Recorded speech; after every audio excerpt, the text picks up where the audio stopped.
दोस्तों जब भी हमें लोन की ज़रूरत पड़ती है तो हम अपने गूगल पे सर्च करते हैं लोन। यहाँ पे मैं आपको लिख के दिखा रहा हूँ सब्सिडी लोन। यहाँ पे सब्सिडी लोन का मतलब होता है कि जो हम लोन लेंगे उसमें हमारा 10%, 20%, 30%, 40%, 50% तक हमारा माफ होता है। आपको पता है माफ होने का मतलब है कि 10 लाख रुपए मैंने यहाँ पे लोन के लिए अगर अप्लाई किया है तो यहाँ पे अगर 10% हमारा माफ होता है तो यहाँ पे हमें 9 लाख रुपए पे करना पड़ेगा।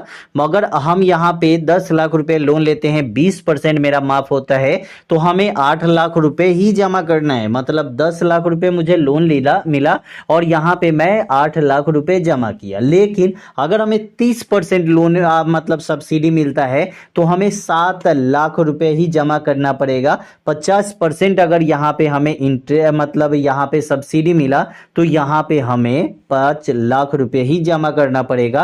मतलब कि 10 लाख में 5 लाख रुपए ही जमा करने पड़ेंगे। ऐसे तो बहुत सारे लोन है जो सब्सिडी लोन मिलता है, हर एक स्टेट में सब्सिडी लोन मिलता है। लेकिन दोस्तों आज हम आपको एक ऐसा सब्सिडी लोन बताने वाले हैं, अगर आप इंडिया में कहीं से भी हो 10 से 20 लाख रुपए आप आराम से सब्सिडी लोन ले सकते हैं। यहाँ पे आपको 20% से लेकर 35% तक आपको यहाँ पे सब्सिडी मिलने वाली है और उसके साथ ही साथ आपका इंटरेस्ट रेट भी कम लगने वाला है। मतलब कि आपका ना के बराबर यहाँ पे ब्याज लगने वाला है। तो चलिए सबसे पहले मैंने यहाँ पे सर्च किया सब्सिडी लोन 10 लाख रुपए। ठीक है, यहाँ पे जब मैं सब्सिडी लोन 10 लाख रुपए सर्च करता हूँ तो यहाँ पे आता है प्रधानमंत्री मुद्रा योजना PMMY। तो प्रधानमंत्री मुद्रा योजना में सब्सिडी नहीं मिलता है, ना के बराबर मिलता है। लेकिन दोस्तों अगर आपको सब्सिडी लोन अच्छा सा चाहिए, मतलब तगड़ा सा चाहिए, आपको चाहिए कि 35% आपको सब्सिडी लोन मिल जाए,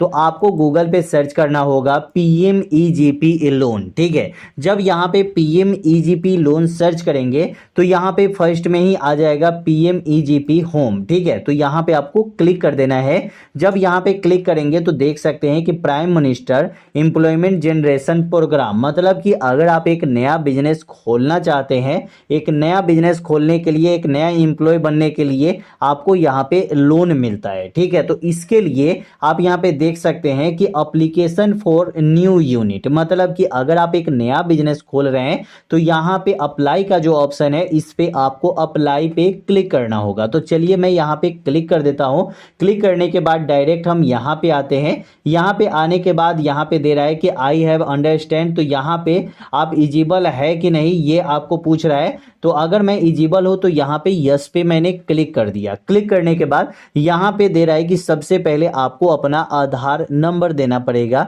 तो आपको यहाँ पे अपना आधार नंबर दे देना है। इसके बाद आपको यहाँ पे आपका अपना नाम जो भी है उसके सामने आप यहाँ पे श्रीमान, श्रीमती, कुमारी या मिसेज जो भी है वो आप यहाँ पे लगा सकते हैं। तो यहाँ पे मैं यहाँ पे श्री लिख देता हूँ, अपना नाम लिख देता हूँ। उसके बाद यहाँ पे पूछता है कि प्रयोजक एजेंसी, तो यहाँ पे मैं क्या करूँगा, क्लिक करूँगा और यहाँ पे 4 ऑप्शन आपके सामने दिए गए हैं जिसमें आपको एक को सिलेक्ट करना है कि आपका प्रयोजक एजेंसी जो है वो कहाँ पे है। तो यहाँ पे आपको देख सकते हैं कि एक DIC ऑफिस जो होता है वो हर एक डिस्ट्रिक्ट में होता है। ठीक है, तो यहाँ पे मैं DIC पे क्लिक करता हूँ। उसके बाद जो भी आपका स्टेट है वो स्टेट सेलेक्ट करेंगे, उसके बाद डिस्ट्रिक्ट सेलेक्ट करेंगे तो आपको उस DIC ऑफिस का नंबर और एड्रेस भी मिल जाता है। इसके बाद आपको यहाँ पे नीचे आना है। नीचे आने के बाद लीगल टाइप में आपको यहाँ पे इंडिविजुअल है तो इंडिविजुअल ही सिलेक्ट करना है।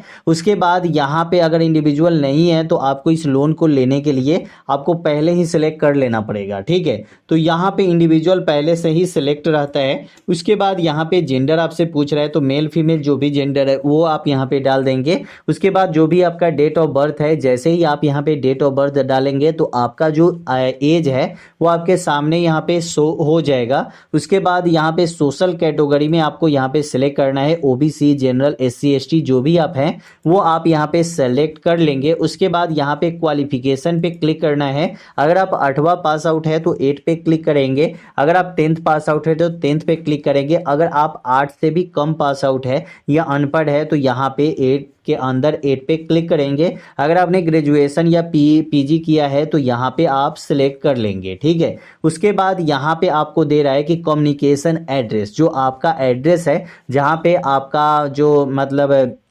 ये जो भी आपका लेटर है वो अगर आपके जिस एड्रेस पे जाए तो ये एड्रेस आपको अपना देना है, जो आपके घर का एड्रेस है तो ये आपको देना है, चाहे आप कहीं रूम लेके रहते हैं तो ये देना है। उसके बाद यहाँ पे मोबाइल नंबर, आपको 2 मोबाइल नंबर यहाँ पे देना है, ईमेल आईडी देना है, पैन कार्ड नंबर दे देना है, यूनिट का लोकेशन यहाँ पे दे रहा है कि यूनिट लोकेशन, तो अगर आपका यूनिट मतलब आपका जो दुकान है, ठीक है, जो आप बिजनेस खोल रहे हैं वो अगर आप रूरल में खोल रहे हैं मतलब गाँव क्षेत्र में खोल रहे हैं तो आपको यहाँ पे रूरल पे क्लिक करना होगा। अगर आप शहरी क्षेत्र में खोल रहे हैं तो यहाँ पे आपको अर्बन पे क्लिक करना होगा। आपको मैं यहाँ पे बता दूं जो 35% सब्सिडी जो मिलता है गांव के लिए अलग है और यहाँ पे शहर के लिए अलग है, ठीक है। तो शहर के लिए थोड़ा बहुत कम आपको सब्सिडी मिलता है, गांव में आपको सब्सिडी अच्छा मिलता है, ठीक है। इसके बाद यहाँ पे नीचे आनी है, यहाँ पे आपको सबसे पहले आपको अपने दुकान का एड्रेस दे देनी है। एड्रेस देने के बाद आपको अब नीचे आनी है, ठीक है। एड्रेस देने के बाद नीचे आना है, जो आपके दुकान का एड्रेस है वो एड्रेस आपको यहाँ पे देना है। उसके बाद आपको यहाँ पे सेलेक्ट पे क्लिक करना है और यहाँ पे टाइप ऑफ एक्टिविटी आपको दे रहा है तो यहाँ पे आपको ये सेलेक्ट करना है कि मैन्युफैक्चरिंग, सर्विस या ट्रेडिंग। जैसे कि अगर आप कारखाना कोई खोले हुए हैं तो मैन्युफैक्चरिंग आपका होगा, जैसे कि कोई सामान आप बना के और मार्केट में बेच रहे हैं तो मैन्युफैक्चरिंग में आता है। अगर आप सर्विस की बात करें तो जैसे एक आम दुकान होता है, जैसे कि चप्पल का दुकान हो गया, किराना की दुकान हो गई, या मतलब आप मिठाई का दुकान देखते होंगे, किताब कॉपी का दुकान देखते होंगे। उसके बाद बहुत सारे ऐसे दुकान होते हैं जो मार्केट में, चाय की दुकान होती है, तो ऐसे दुकान जो है, ठीक है, इस दुकान के लिए सर्विस है। और ट्रेडिंग की बात करें तो यहाँ पे आपको अगर ऑनलाइन सामान बेचते हैं जैसे कि फ्लिपकार्ट, अमेजॉन, स्विगी, जोमेटो, ये सब से जुड़ के आप ऑनलाइन अपना सामान बेचते हैं तो इस टाइम पे आपका ट्रेडिंग आता है, ठीक है। तो यहाँ पे जो भी आपका है वो आप यहाँ पे सेलेक्ट कर लेंगे। उसके बाद यहाँ पे पूछ रहा है सेलेक्ट इंडस्ट्री, तो यहाँ पे आपको क्लिक करना है। जैसे कि यहाँ पे आपका जो भी इंडस्ट्री है, यहाँ पे लगभग 234 यहाँ पे इंडस्ट्री दी गई है, तो यहाँ पे जो भी आपका इंडस्ट्री है वो इंडस्ट्री आप यहाँ पे सेलेक्ट कर लेंगे अपने हिसाब से। ऐसा नहीं कि यहाँ पे नहीं दिया गया है, हर एक इंडस्ट्री यहाँ पे दिया गया है। जैसे कि मैन्युफैक्चरिंग फॉर फूड इंडस्ट्री, ठीक है, मैन्युफैक्चरिंग फॉर आइस, जैसे कि अगर आप मतलब बर्फ का दुकान खोल रहे हैं तो ये मैन्युफैक्चरिंग होगा। उसके बाद मसाला उद्योग के लिए भी यहाँ पे दिया जा रहा है। उसके बाद मैन्युफैक्चरिंग ऑफ चिप्स एंड बनाना, मतलब कि ये पोटैटो बनाना ये सब दे रहा है। उसके बाद यहाँ पे पैडी यूनिट भी है, कोकोनट एंड एकरा नट भी है। उसके बाद यहाँ पे पोहा मेकिंग भी अगर आप करते हैं तो उसके लिए भी आपको यहाँ पे लोन मिल रहा है, ठीक है।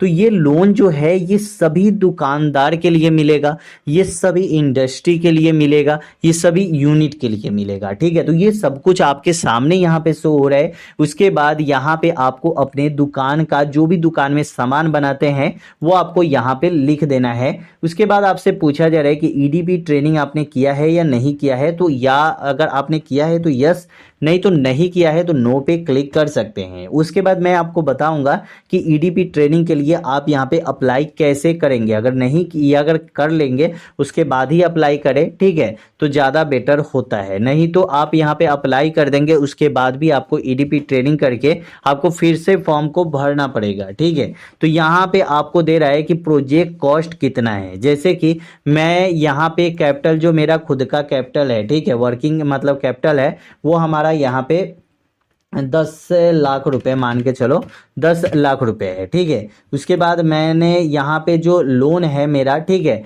वो है यहाँ पे 50, मतलब जैसे कि यहाँ पे कैपिटल मुझे यहाँ पे चाहिए 10 लाख रुपए और मेरे पास खुद का यहाँ पे 50,000 रुपये है, ठीक है। तो यहाँ पे आप देख सकते हैं कि 10,50,000 यहाँ पे दे रहा है, ठीक है, कि यहाँ पे 10,50,000 टोटल आपका हो गया, लेकिन आपको जो लोन मिलेगा वो 10 लाख रुपए ही मिलेंगे। उसके बाद यहाँ पे देख सकते हैं कि यहाँ पे आपको एम्प्लॉय का अपना मतलब जो भी एम्प्लॉय रखते होंगे, जैसे कि कोई भी 10 लाख का दुकान है या 20 लाख का दुकान है या मैन्युफैक्चरिंग है, तो वहाँ पे 2-4 लोग तो रखेंगे। तो जैसे कि मैंने 5 लोगों को रखा है, ठीक है, मैन्युफैक्चरिंग है तो 5 लोगों को रखूंगा। उसके बाद यहाँ पे आपको बैंक का विवरण देना है, तो सेलेक्ट योर बैंक आपको देना है। तो जो भी आपका बैंक है वो सभी बैंक आपको यहाँ पे जो भी मतलब बैंक में आपका अकाउंट है वो बैंक आप सेलेक्ट कर लेंगे। उसके बाद IFSC कोड डाल देंगे। उसके बाद ब्रांच का नाम आप यहाँ पे दे देंगे। उसके बाद यहाँ पे आपको एड्रेस दे देना है जहाँ पे बैंक है आपका।